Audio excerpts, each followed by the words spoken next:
Okay, so share ko sa inyo to guys, no. So ngayong araw guys, meron tayo ditong phone device guys, no. So itong phone device nito guys ay Oppo A5. So ito guys yung likod niya guys, no. Yan. So yung issue nito guys ay hindi niya kayang i-on guys yung LCD guys, no. Yan, so try natin. So naglalaro naman siya guys, no. Ang problema dito guys ay hindi niya kayang i-on guys, no. Pero yung totoo nito guys ay naka-on ito guys, no. So try natin i-charge. So nagtutunog ito guys, no. Yan, so nagba-vibrate siya, tapos tumutunog. So yung LCD nito guys ay hindi naman sira guys, no. Yung ano lang nito guys, yung issue nito guys ay yung power flex niya guys, no, or yung power button niya. Yan, so tumutunog siya. So hindi niya kayang ipapa-display guys, no, dahil nga meron sigurong grounded dito guys yung power flex niya. Yan, so ngayon guys ipipix natin guys yung ganitong issue guys, no. So yung gagawin natin dito guys ay bubuksan natin to. So try natin i-fix. So para mabuksan natin ito guys, dito tayo dadaan guys, no. So gagamit tayo dito guys ng heat gun natin guys para mabuksan natin ito, yung phone device nito guys. So simulan natin guys, no. So palambutin lang natin guys yung glue niya. So saksak lang ako guys ng ano natin, heat gun natin.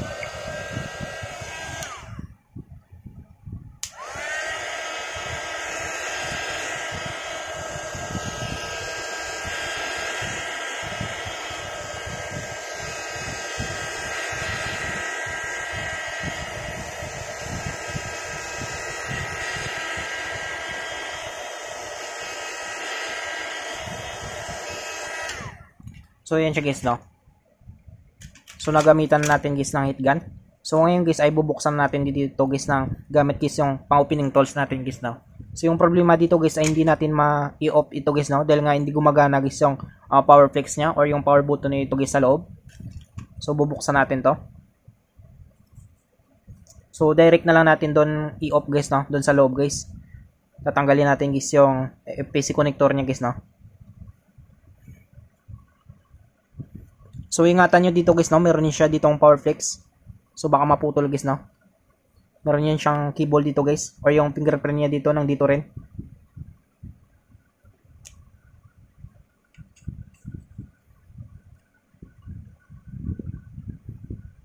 Yan. So nabuksan natin guys, no. So dandan lang natin guys. Yan, so ito guys yung loob niya guys, no. So ito yung sinasabi ko sa inyo guys na PC connector guys ng fingerprint niya guys, no. So kapag naputol ito guys ay mawawalan siya guys ng fingerprint sensor guys, no. Madi-disable guys yung fingerprint sensor niya. So ngayon guys, para maayos natin guys yung power flex niya or yung power button niya guys ay tanggalin natin guys lahat guys ng mga bolts niya guys, no. So unahin natin ito guys para hindi tayo mahirapan. Yan. Tapos tanggalin natin guys yung lock niya.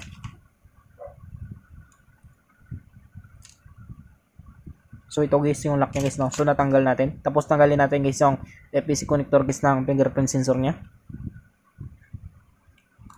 Yan, so natanggal natin. So tabi lang natin guys yung mga pisa nito, tsaka yung lock niya. So tanggalin natin guys yung mga bolts niya guys, no.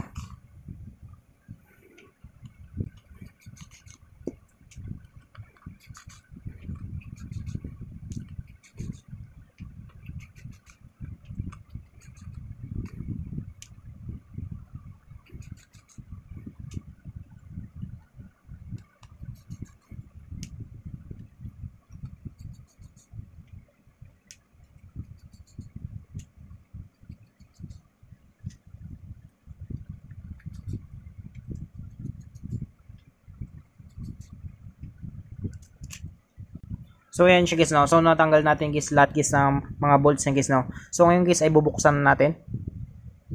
So para mabuksan natin to guys ay dito tayo dadaan guys, no. Malapit guys sa ano niya, SIM tray niya. So bago natin buksan, tanggalin natin guys yung SIM tray niya.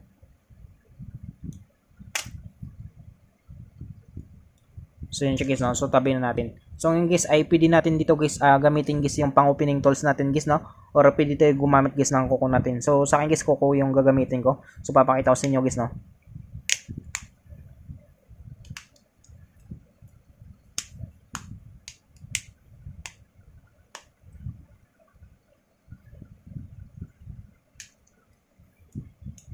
So ayan siya guys, no. So natanggal natin. Yan. So check natin guys yung out button niya dito guys, no. So dito guys sa out button niya guys ay nilagyan na lang dito guys ng ito guys, tape para hindi siya malaglag. Tsaka ito, nilagyan rin siya dito sa gitna. So ang problema dito guys ay hindi niya kayang anin guys, no? Hindi niya kayang i-on guys yung LCD guys. So pwedeng grounded dito guys, no? Ito guys yung button na ito guys, yung power flex na ito. So try natin linisan guys, no? So gamit tayo dito guys ng electronic liquid natin.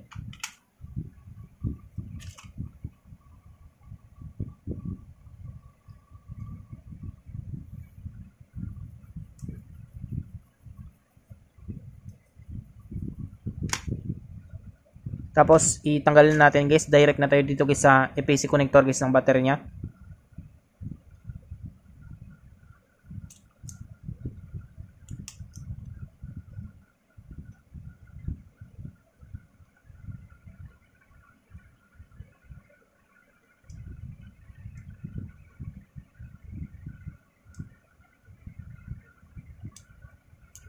So yun siya guys, no? So natanggal natin. Sunod natin dito guys ay tanggalin natin guys ang battery niya. So para sure na ito guys, no, na hindi tayo magbalik-balik dito.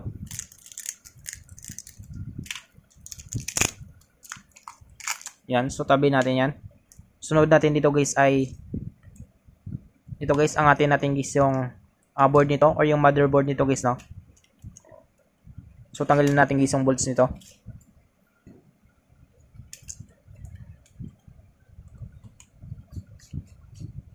Yan.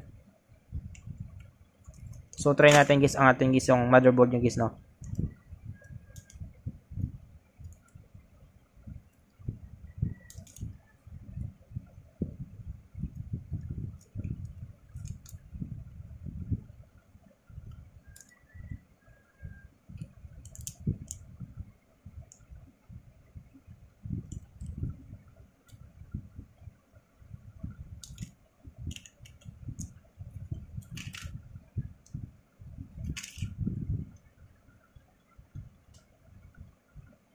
So yun siya guys, no. So angatin natin.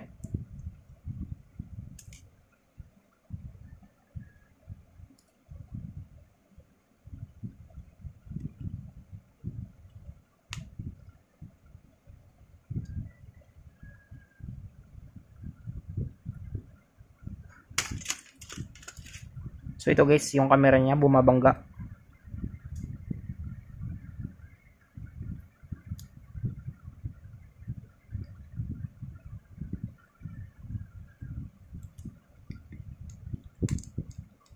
So tanggalin na lang natin guys yung antenna niya guys, no.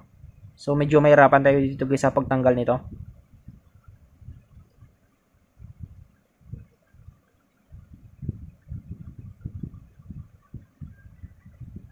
Yan, so natanggal natin. Tapos angatin natin guys yung motherboard niya.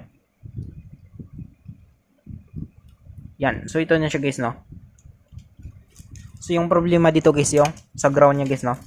So yung gagawin natin dito guys ay magkaskas lang tayo dito konti guys, no. Yan, para mapagana natin.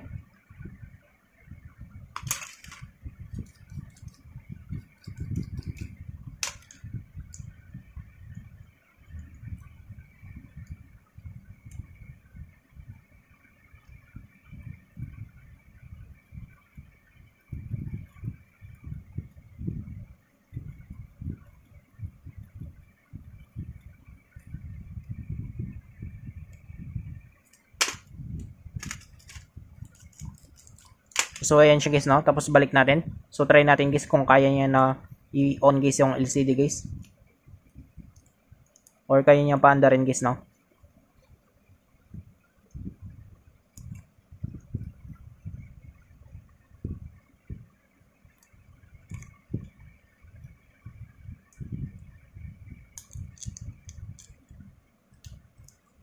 Yan, tapos balik natin guys yung antenna niya.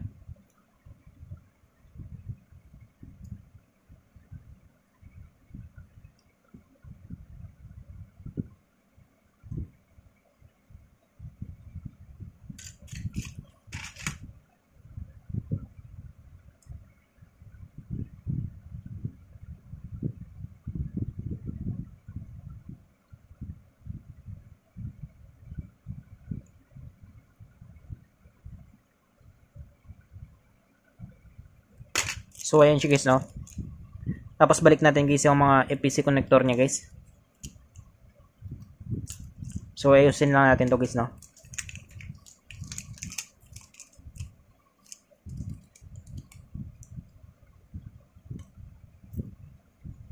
So sana guys ay gumana siya guys, no.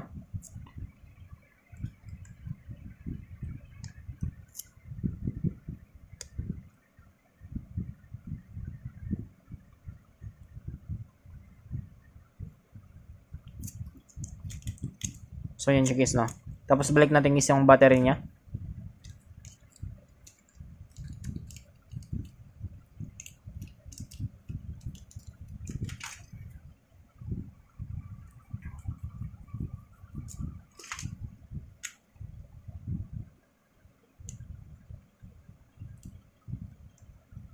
So try natin guys, no, kapag maging working guys yung power flex niya, yung ginawa natin. So try natin kung kaya yung panda rin guys, no. Pailawin guys yung LCD. Yan. So kung makita nyo guys, no. So napailaw niya na guys yung LCD guys ng phone device nito guys, no. So yung ginawa lang natin guys ay nilinis lang natin guys, no. Tapos nagkaskas lang tayo konti doon guys sa ground niya guys. Yan. So ngayon guys ay nag-display na siya guys, no. So kanina talaga guys, kahit anong ano natin guys ay hindi talaga siya na ano guys, no, hindi siya nag-working guys. Yan. So antayin na lang natin guys, no. So try natin kapag napipindot siya guys. So wait lang natin. So yan siya guys, no. Tapos try natin kung working na siya guys, no. Kapag pwede na siyang i-on off, yan. So off natin. On. Off. Yan. So okay na siya guys, no. Yan. So ganun lang kadali guys, no, kung paano natin guys ma-fix guys yung power flex niya guys na hindi gumagana guys, no. Yan. So I hope guys na makatulong sa inyo itong video tutorial natin. Sa mga bago lang sa ating channel guys, no, huwag natin kalimutan guys i-click guys ang subscribe at yung notification bell button para ma-update ko kayo guys sa susunod natin guys na video tutorial. Thank you guys and God bless sa lahat.